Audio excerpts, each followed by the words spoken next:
Necə bilirsiniz, Şəvval ayında 6 gün oruç tutmaq sünnədə varid olub.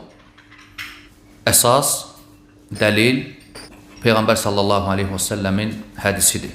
Müslimdə keçən hədisdə Əbu Eyyub Əl-Ənsari radiyallahu anhu deyir ki, Peyğəmbər sallallahu aleyhi və səlləm danışdı.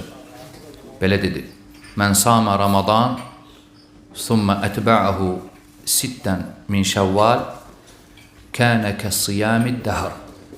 Kim Ramazan ayını tutarsa, sonra 6 gün Şəvvaldan əlavə edərsə, 6 günü Ramazan ayına tabi edərsə, bir il oruç tutmuş kimidir.